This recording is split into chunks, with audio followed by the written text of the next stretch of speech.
In several countries, including the United States, the government has included the rights of all its citizens, specifically those in the LGBT community, and their involvement in the decision-making process in their countries. In Guyana, the rights of all Guyanese has always been the focus point for all the political parties to ensure their demands are met and all the relevant laws and measures are in place for Guyanese to live a comfortable life. However, as it relates to the LGBT community, oftentimes little or no attention are being placed to have their issues addressed, and this has contributed to the formation of the Society Against Sexual Orientation Discrimination, SASOD.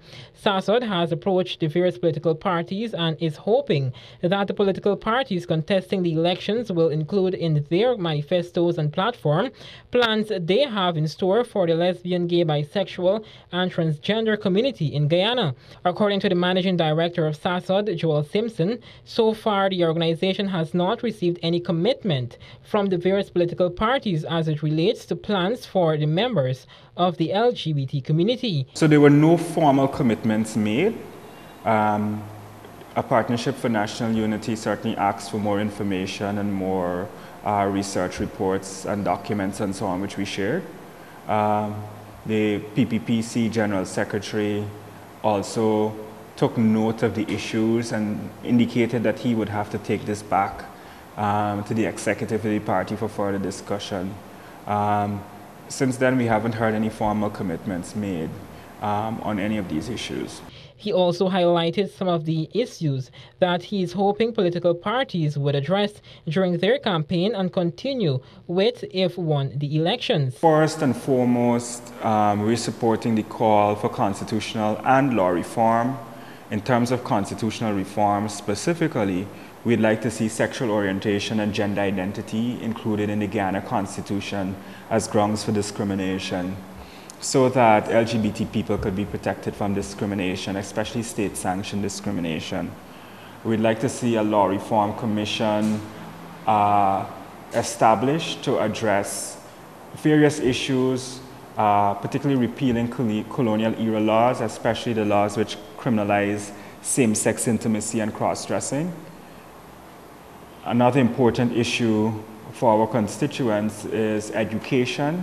We would like comprehensive sexuality education in schools as a way to teach young people about gender and sexual diversity. We think this will reduce homophobic and transphobic bullying and violence in schools, as well as help to prevent and reduce teenage pregnancy and the transmission of sexually transmitted diseases and infections among young people. The managing director of SASOD noted that despite whichever party wins the election, SASOD will continue to work along with the parties that end up in Parliament after the May 11 regional and general elections. We're going to work with all of the parties that end up in Parliament after May 11th on these issues across the board.